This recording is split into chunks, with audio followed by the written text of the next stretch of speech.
Erev Tov, everyone. We're going to give it just one more second to let the Zoom boxes populate and our virtual makom, our virtual space.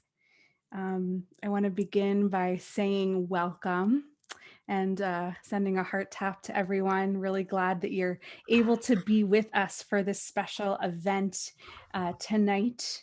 As usual, we'll encourage you to please go into gallery view so that you might be able to see one another and we can join in this experience together as one sacred community. And if there are moments where you'd like to highlight our guest of honor, you're welcome to go into speaker view as you see fit. So tonight we are so delighted to welcome Hazzan Alberto Mizrahi, one of the world's leading interpreters of Jewish music, into our TBE virtual makom. A sincere and heartfelt thank you to Jerry Slavitt and to our friend Steve Robinson for enabling us to reach this moment and for allowing tonight's vision to become a reality. Before we hear from our very dear Cantor Suffren, who I'm thrilled is joining me in co-hosting this program tonight, she'll tell us a bit on Hazzan Mizrahi's roots and a bit about his autobiography. I thought we might begin with a snippet of music. It is 5 minutes, so I encourage you to just sit back and let the sounds wash over you. We are about to hear a selection of a cantorial concert that was featured in on the Israeli TV stations around 1988, featuring Hazzan Mizrahi. And so I'm going to ask Emily, who's behind the TBE tree, to please share this special video.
Coscer di morto.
Wow. Oh, Hazzan.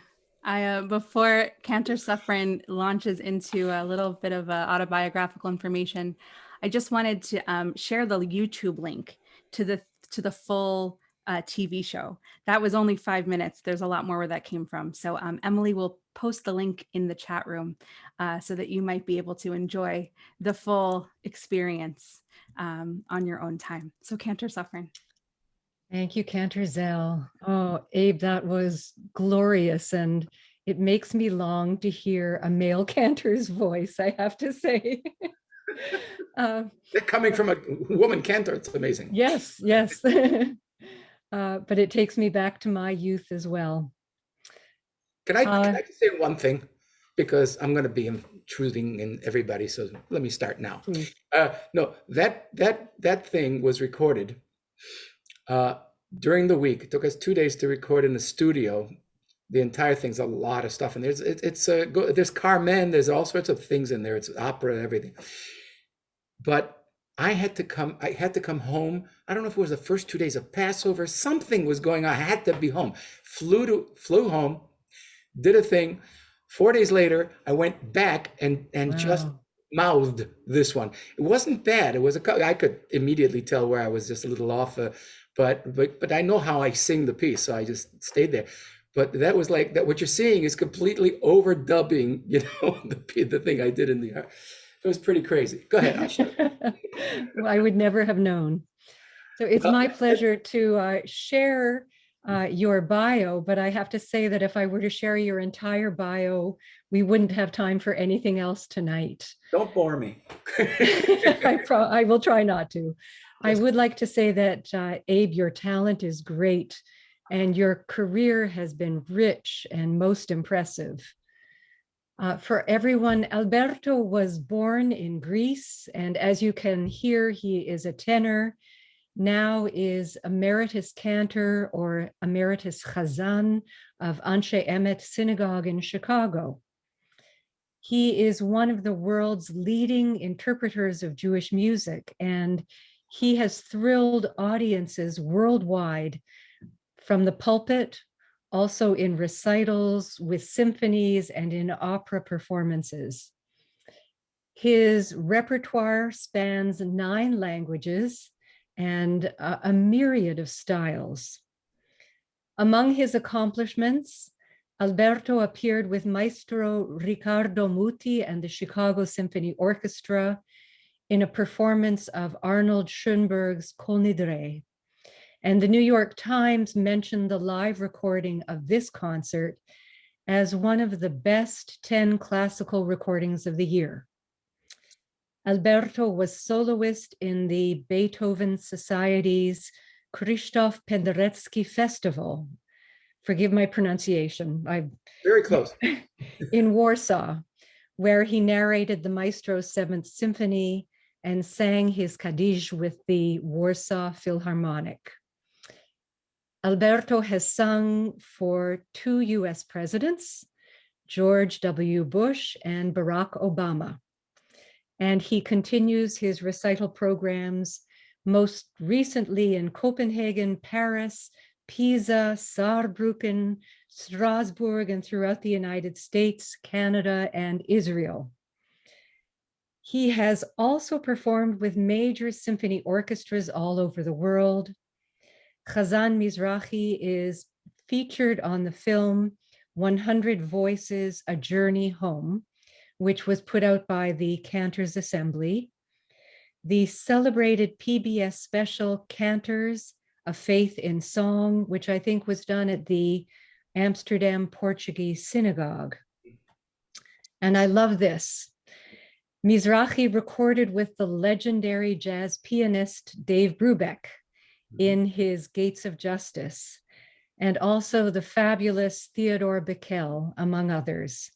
And he understudied Luciano Pavarotti in Ballo in Maschera with the Miami Opera while performing that role in their national cast. And you can see that there is quite a resemblance.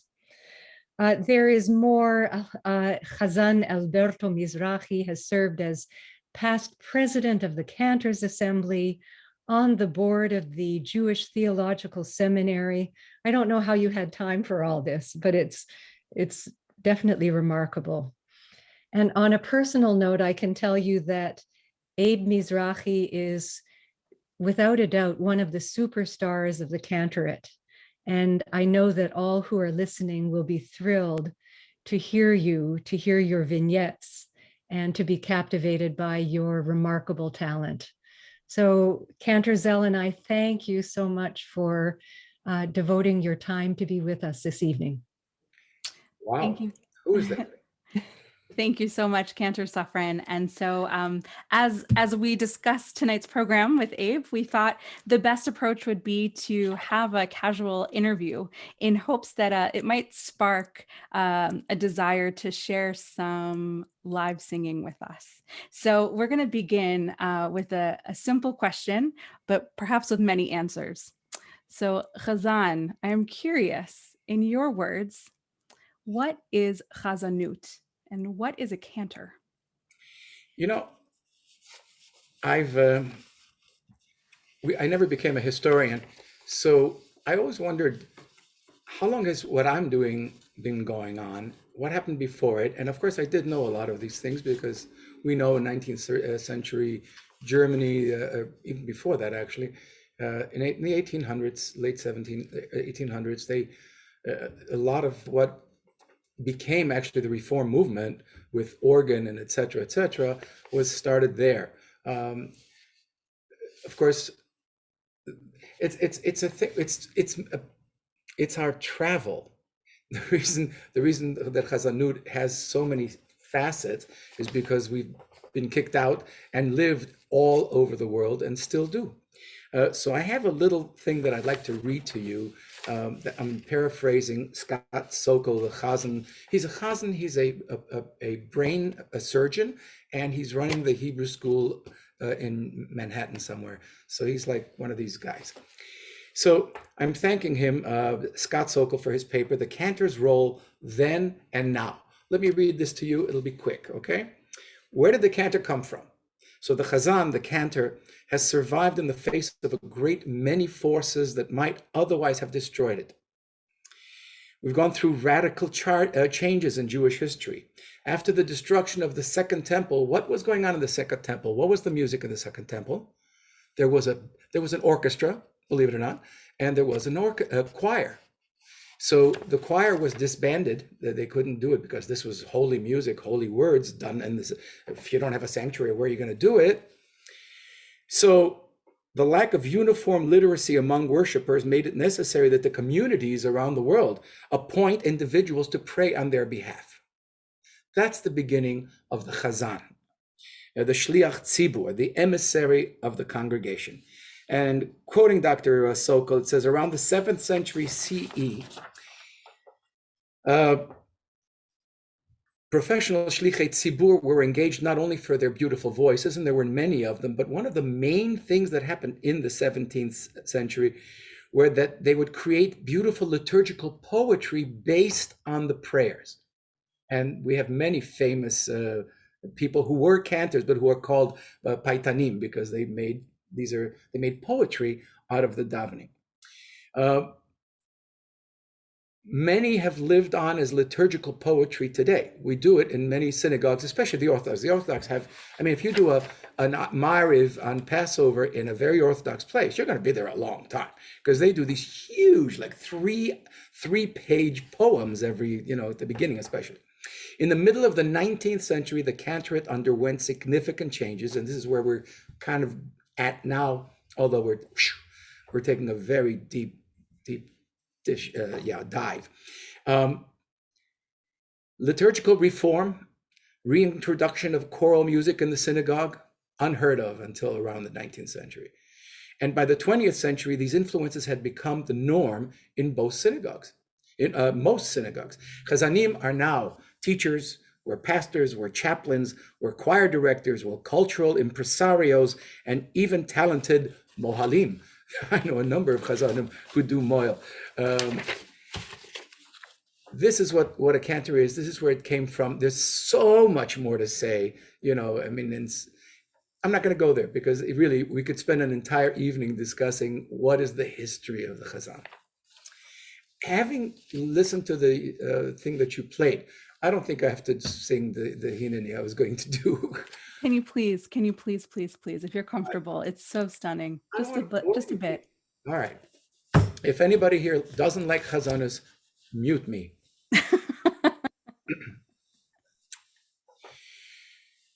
Here's the Chazan coming in from the back door very often, especially in traditional synagogues, and in mine for sure for the last 50 years. Why? Because it's like entering the Holy of Holies, where you're going to go up to the ark and spill out your gut and tell God, I know, don't kill me. I know I'm a terrible person. I've done all these horrible things. That goes for everybody in the world. Everybody does something horrible in their year. And a chazan is not allowed. Rabbis are not allowed to do this. We do. So how do you get away? You walk through the door, and I'm telling you, the choir starts singing, written by Moses J. Silverman, who was the chazan before me 35 years ago. He'd been there for 40-something years. That shul has had 2 chazanim, and one for about a year and a half, a very good friend of mine and a very fine chazan, who eventually who just got a better job, I think. What was I saying? So you walk in the door, and your mind is just somewhere else. You're dreaming of, what am I going to do? But thank God for written down music. If I didn't have it, I can do anyhow. I can give you any that you think I wrote, but it's an improvisation. Chazanim should be able to do that. But I find this music so beautiful that I don't change it. I do some crazy things during the middle, as you should be. So I'll just start it. I want you to feel, this is what I feel like, and I actually can turn it on, because as soon as I look at this page, I go, okay, it's like this. Hinani, hinani, hinani, heyoni, mimas. I am poor from good deeds. Nirash evenifchad mipachad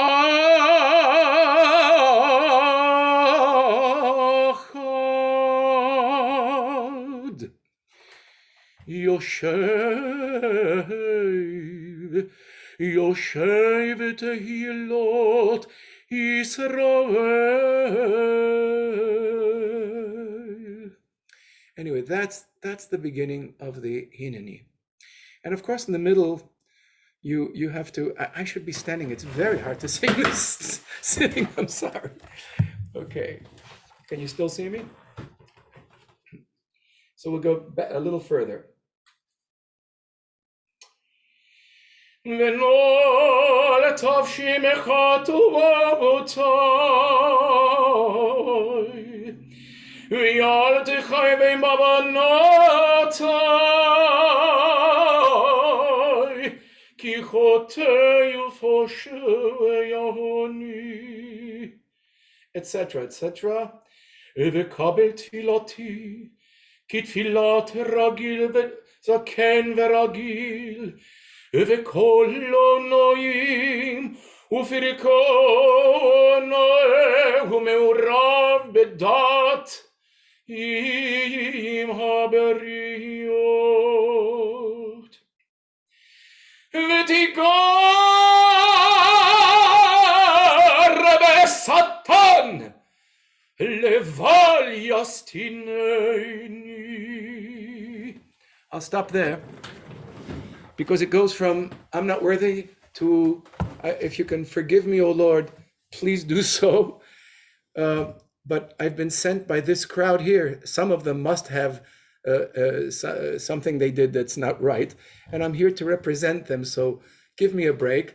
And then it goes, and get rid of that person that causes all this, the Satan. And that's what vetigar besatan. Get rid of him. Let us live. That's the Musaf of Rosh Hashanah. And if you can keep that going in your heart, then you've done your calling. Okay, I'll be quiet. It's a daunting way to begin the holidays, for sure. Oh my God. So it's very interesting. Mizrahi, you are of Sephardic descent, Mm-hmm. and yet your tradition of Chazanut, I think, is Ashkenazic. But I did Ashkenazic when I do concerts, and I was doing some Chazan's piece that I do it the way he did it, right? Mhm. But in shuls for 50 some years, I daven in the Sephardi, in the Israeli way of speaking, and make all these that way. I was just doing it here sort of the way it had been done before me, but can you share a little bit about where Chazanut for the Sephardim begins? that's interesting. Yeah.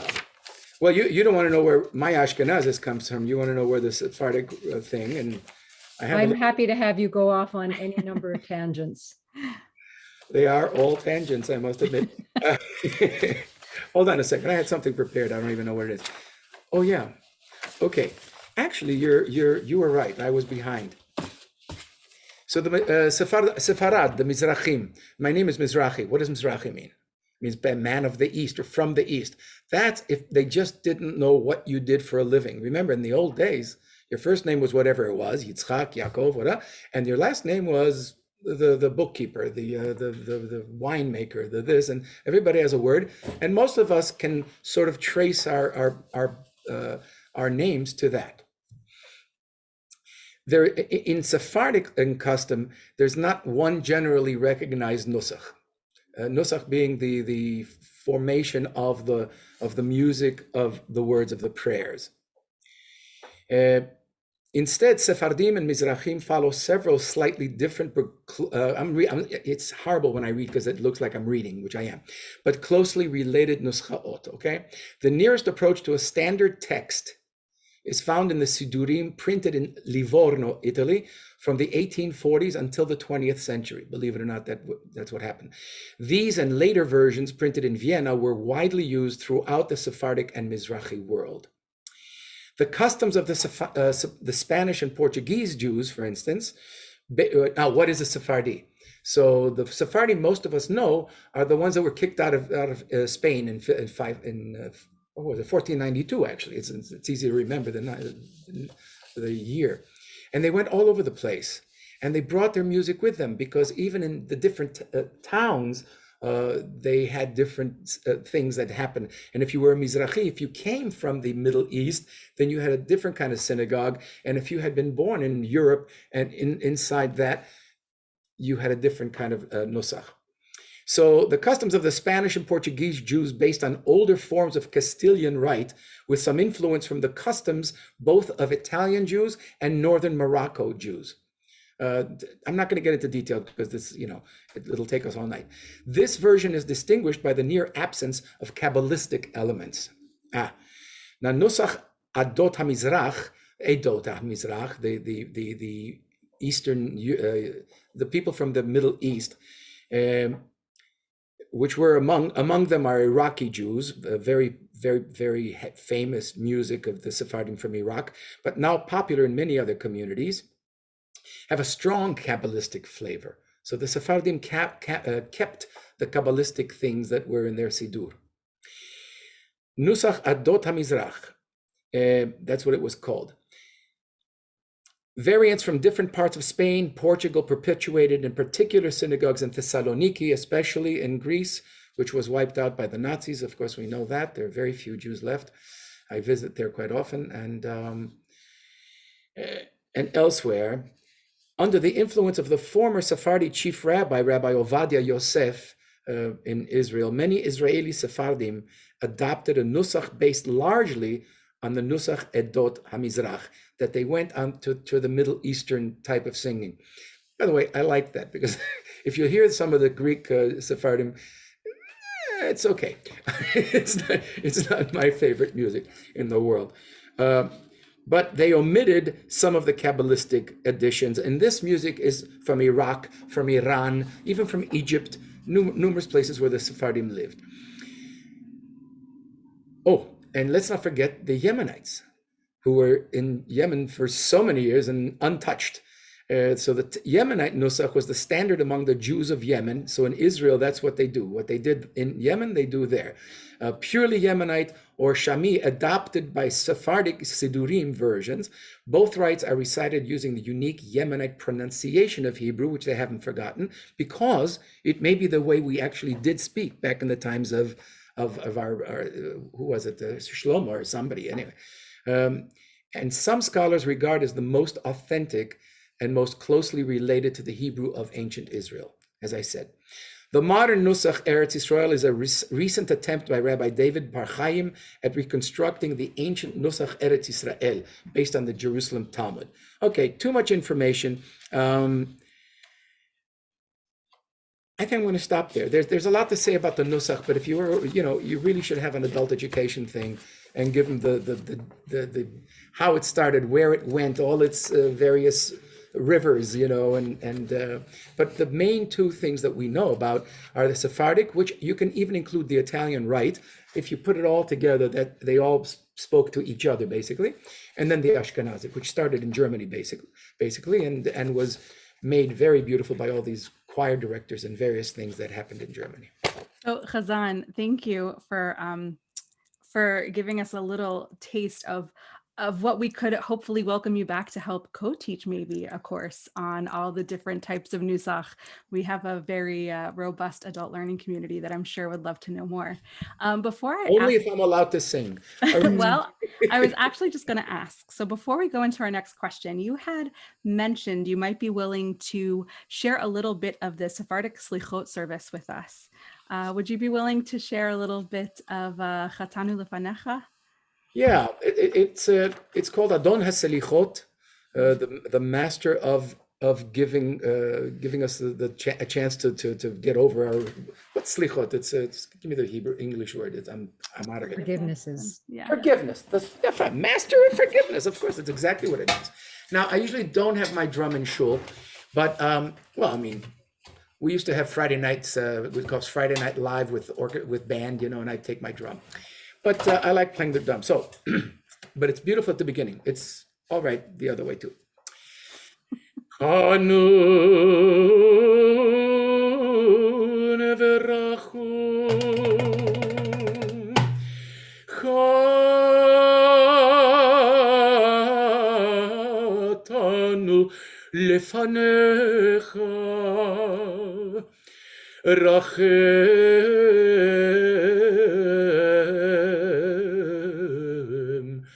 Rachem aleinu. Now close your eyes. Imagine yourself in the gate, the hall, the area where the last piece of our help me, Deb, in Jerusalem, in the holiness of Jerusalem, and it's slichot. And what happens? It's taken over by Sephardim, and there are two, or maybe it's one night that, one the other, I don't know. But the rabbis, one or two of them who have voices with microphones, are up in the hills there in front of the wall, and there are like 2,000, 3,000 people standing there, and they all do the repeat. So you do also, okay? So no, you can't. It's Chatanu lefanecha rachem aleinu. That's 2,000 people doing that. If you can imagine it, you can find it, by the way, online. You can find it online. Look up Adonas Lichot, Sephardi, Israel. You'll probably find it. So, Rachum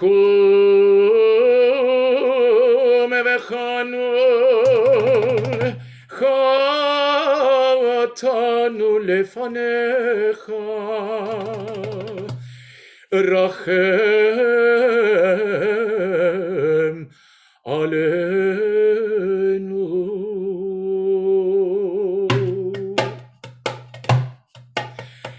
Adonas Elichot Ochen Levavot Adom Echanun Rachum Echanun Chatanu Lefanecha Rachem Aleinu Chatanu Lefanecha Rachem Aleinu. Only the Sephardim would say, we have sinned before you. Have a mercy. Hey, give us a chance. One more. Hadura niflaot vatik benechamot zocher berit avot choker kelayot. Everybody. Chatanu lefanecha rachem aleinu. Lai, lai, lai, lai, lai, lai, lai, lai, lai, lai, Hachem aleinu. That's enough. That note, Hazzan, leads us right into our next question, which is, you have this tremendous gift, this powerhouse voice. You have sung all different types of repertoire, from opera to classical to, just the list goes on. And I'm wondering, what drew you specifically to the Cantorate? What drew you to Chazanut? All right, I'm going to tell you the story, but I'm going to do it faster than I usually do because it'll take the rest of the evening. But one of the things that you should know, actually, I forgot what I was going to say, so it doesn't matter. It's very interesting, very interesting. What drew me to Chazanut is that I knew nothing about it. So when I was a kid, and my father took me to a movie one night. It's a long story. I'd never been to a movie. I never saw TV. There was no such thing in the house. This is back in 1955, I think. Yeah. Or no, maybe even before. Huh? Yeah, 52 and 53, because I was very young. I had been born in 56, and here it was 52. How could I be so young? All right, I'm kidding. I was born in 48. He takes me to the movies. I didn't know there was such a thing as movies. I had no idea what to expect, nothing. And my dad, we walked in the dark because it was night, because you can't do it in light because it's outdoors. So we're walking through the dark, and I'm going, wow. And we get to this thing, and we walk inside, and we go upstairs, and it's like open but closed. You're covered, but it's all open. The curtains open up, music, and I'm going. It says Technicolor. Now, I couldn't read that in English, but whatever it was something I'd never seen. So it was like, like a young kid. That was impressive. What really impressed me is the orchestra starts playing. Out walks Mario Lanza and sings the aria from Rigoletto. And the movie was the Great Caruso.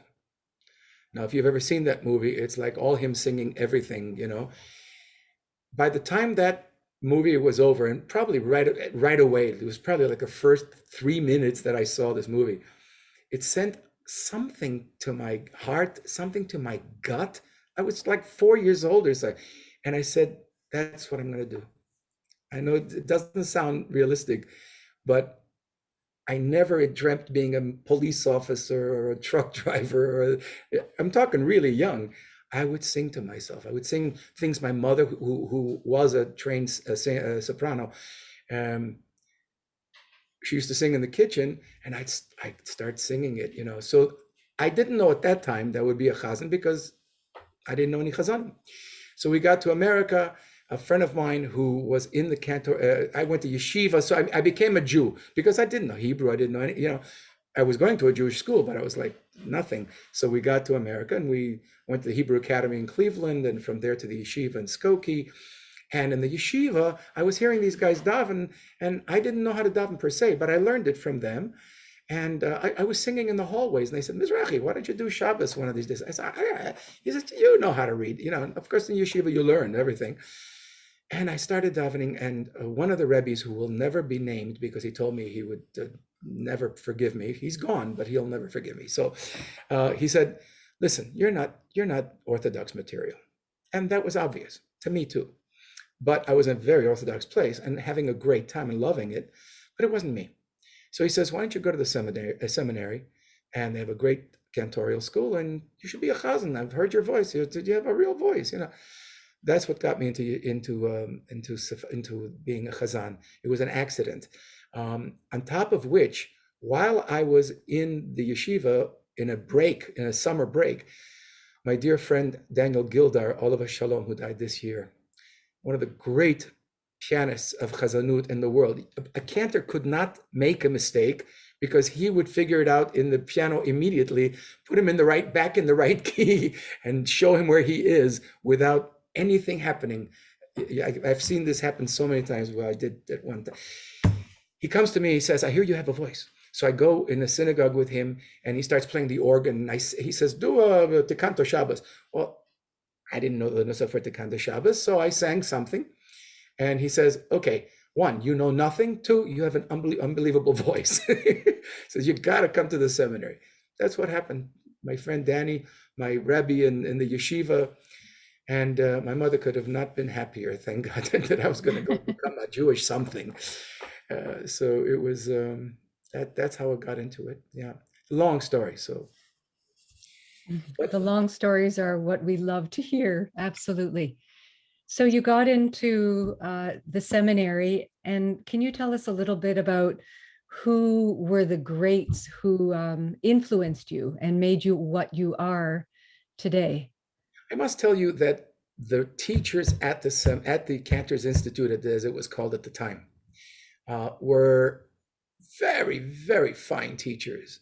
And Hazzan Wahlberg taught us Nusach. Now, Hazzan Wahlberg had a lovely voice. He wasn't one of the big Chazanim, but he came from Europe. He never dropped anything, but he could daven in Sephardi Hebrew, so you wouldn't have to do the other. But he taught us everything. I have so many notes. We had a fabulous woman who taught us the music of the world. World music. She was unbelievable. I can't remember her name down. Johanna Spector, actually. Johanna Spector was famous for writing papers about the Jews in everywhere.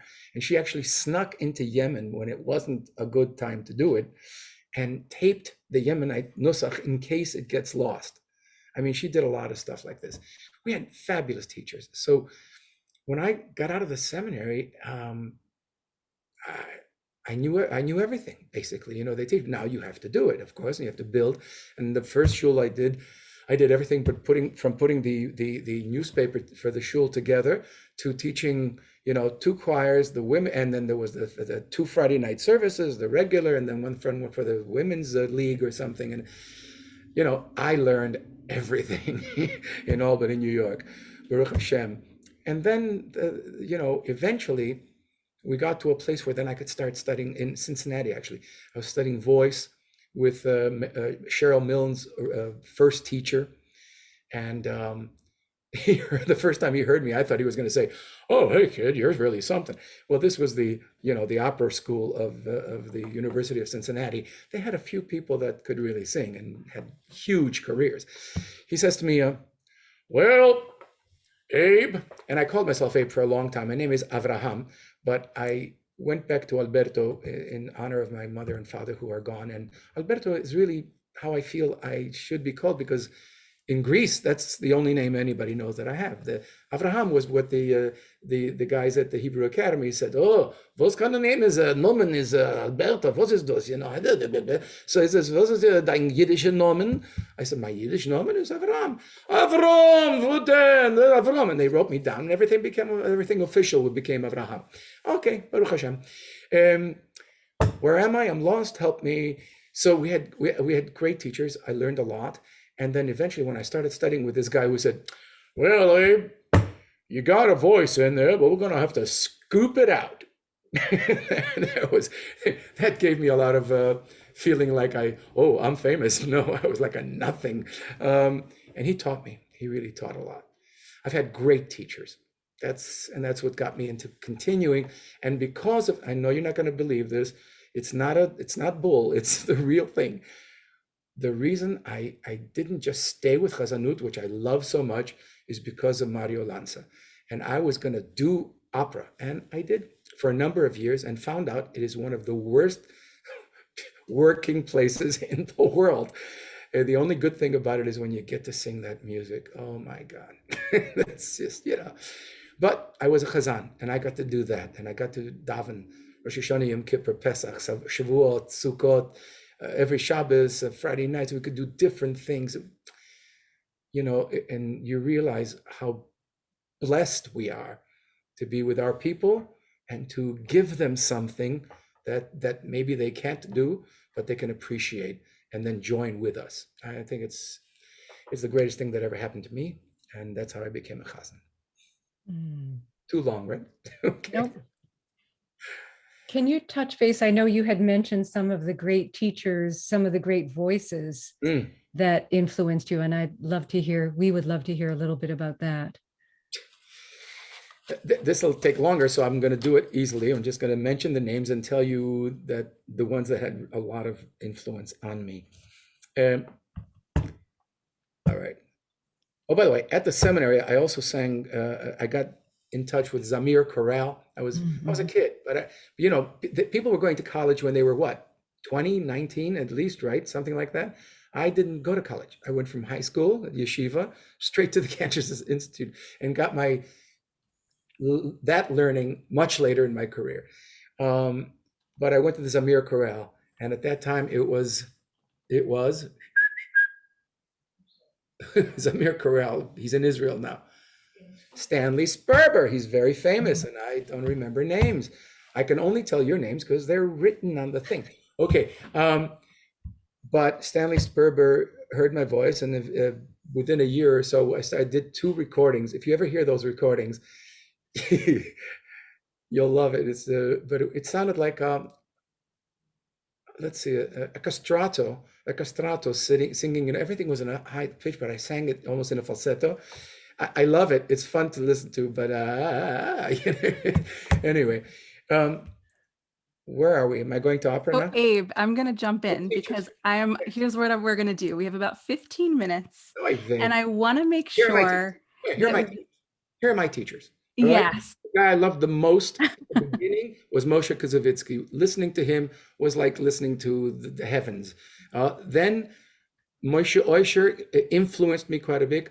Yossele Rosenblatt was the first record. It was $1.99 brown record that my friend Danny Gildar took me to his house, and he played it for me. And at that point, I swear to you, that's when my mind went, wait a minute, you mean I can like sing opera, but do it on the pulpit? Basically, it's like, that's what it is. It's our Jewish opera, right? So that's what talked me into the whole thing. And Yossele Rosenblatt, Richard Tucker, whose son and I are very good friends, and I've sung in his things. And the teacher was Moshe Ganchoff. Moshe Ganchoff was known as the Cantor's Cantor by the Cantors. So that must tell you something. And he I thank God, liked my voice and loved what I did with Hazanas. He used to come to all my concerts, with his wife. He was the thing. And my first voice teacher in New York, Willie Rubin, look him up. He was from the early 1900s, a tremendous artist. I'll be quiet now. Go. Well, so Abe, what I'd love to do is I would love with our time to share another video or two of these influential chazanim that you've referenced. Yes. And so Emily, who is with us behind the TBE tree, if you can share the cantorial collage number 1, we'll listen in, and Abe, maybe you'll say a few words, and then we'll listen to the second one, and we'll conclude. How does that sound? Okay. Okay.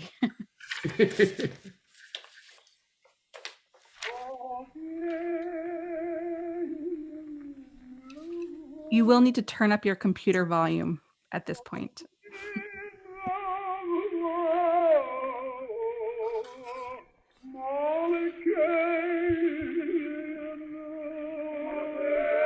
Just know he had a huge voice. It's the recording 1902.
Dein Plan soll belaufen.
So Abe, I'm gonna jump in and I'm gonna see if I can blend an opportunity for you to speak just a bit to what we heard and also to ask our final question of the night.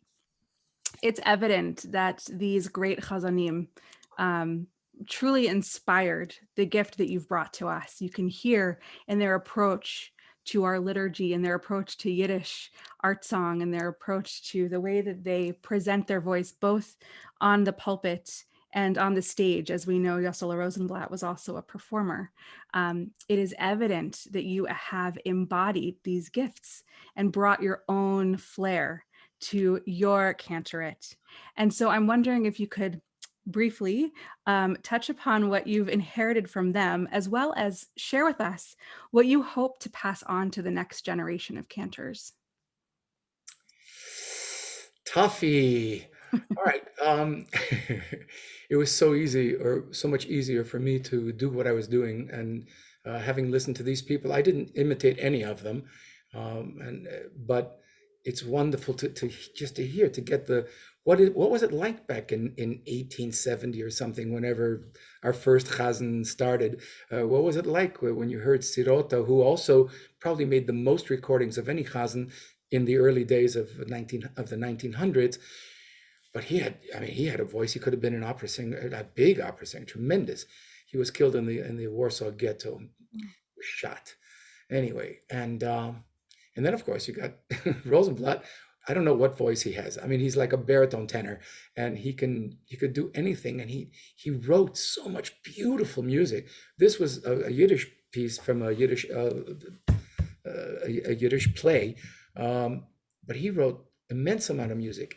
So they only influenced me in being a Hazzan, not in being them as a Hazzan. And that's what I want to do. Nobody's going to do what I'm doing because it's not accepted by the youth today. And youth is anything under 50, I think, at this point. You know what I'm saying? So they can listen to it. All right, that's nice. But if you have a guitar and a piano and this and that, and you play stuff that from Broadway, and you make it Jewish, really? Okay, big deal. So I can't abide by that, but that's just because I'm an older guy. I've been at this a long time, and I love what I'm doing, and I've thank God I've never had a complaint. When I daven. So I think the future is in the hands of the young. I think the people that are going to have the hardest time are the ones that are moving from one to the other, right now. That we're all in some kind of, what's it called? Flux, right? It's a flux. And I'm willing to help I'm willing to coach because I can coach straight without giving you, that stuff. You don't need that. But I can give you chazanas because I can give you nusach. And if you can just keep the nusach. Listen, I did an entire evening with the great jazz band and a fabulous scat singer. And in fact, I did scat in Jewish stuff with her. It was pretty wild. And I said, I could daven like this, but I'd be an idiot, not because I want to retain what I brought with me in my lifetime. And I think that's where we're at. It's hard for me to think of not that I wouldn't sing with bands. I mean, I've sung with every orchestra, but to bring it to the shul, that the shul can't be what we used to call a shul. That's my problem. That's why I'm an emeritus. I only stopped last year, and in fact, because we didn't have time or anything to get someone new, I've done this year as well. But I wish them luck, and I know that whoever does it will be bringing in both. But I'm going to give them. And I have said it already to one of them. That I said, and they had coached with me before at the seminary, that I'd be happy to just give her the nusach that I know and make and modernize it a bit, so that when you do it without band, you're not lost. Don't be lost, because the band's going to be giving you everything underneath. But what if you don't have a band? What if you're not playing with a guitar? What if you just go out and sing? Then you have to know something. So that will be my calling for until they tell me, get out of here. And we'll see. I think that's right. And truly, I think that the cantors of today have a lot to learn from you. And I am looking forward to the day where we can blend all of these different styles, perhaps in concert, maybe even at TBE one of these days in the near future, God willing. That would be truly a gift to all of us to be able to hear you live, and for us to be able to sing with you. And And I'm not pushing myself. All I'm going to tell you is that you'd be surprised that when I do my concerts, I do maybe one or two pieces of chazanut because I know my audience. But I have Sephardic. We have all these various types of things, and I'm not selling myself. What I'm trying to say is this is we have to do. We have to be able to do these things. We have to be able to get out of our tent and do what the public will.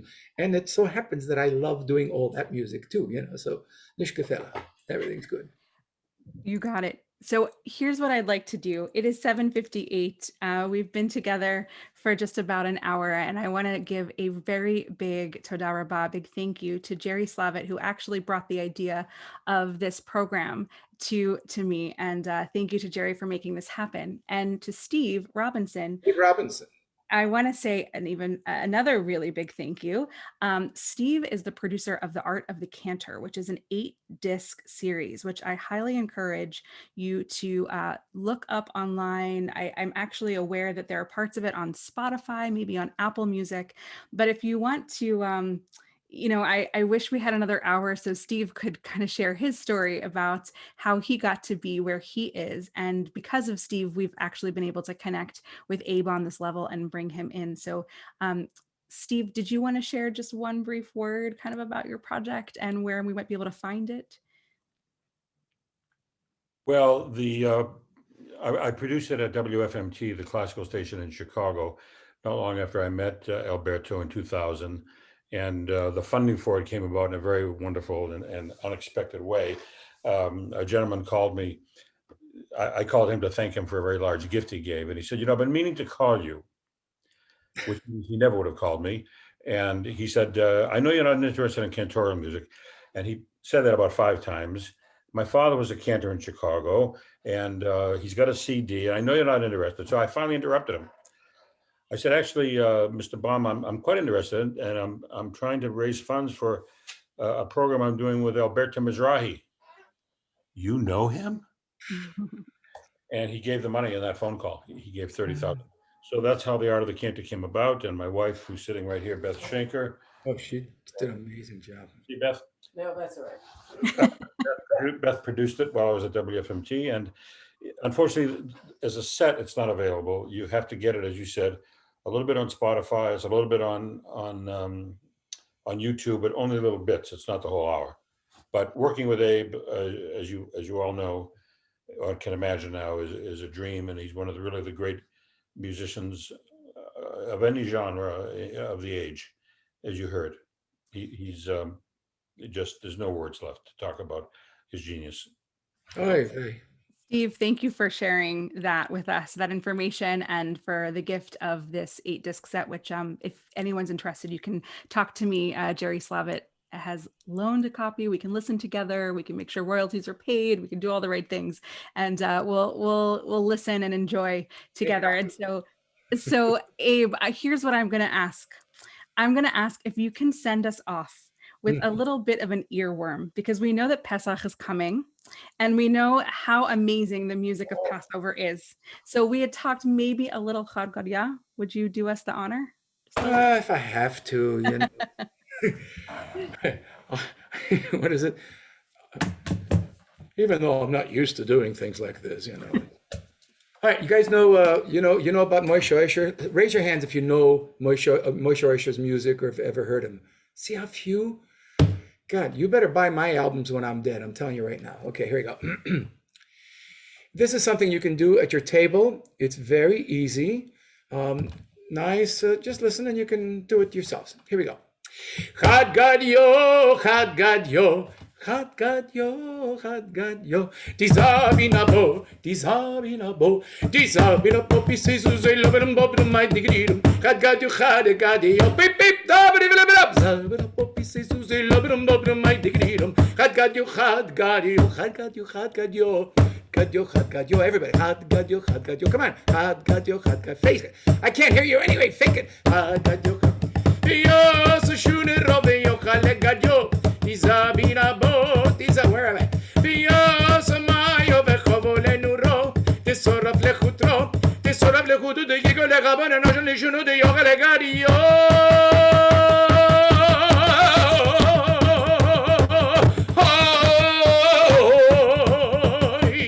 Oh, it's very important. You bit of a didn't, somebody didn't, somebody didn't, boom. You bit of a didn't, somebody didn't, boom. I did I did dom. I did dom. Hey, Sabina Poppy says Lobrum Bobrum, my digridum. Had got you, had a cardio, had got you, had got you. Sabina Poppy says Lobrum Bobrum, my digridum.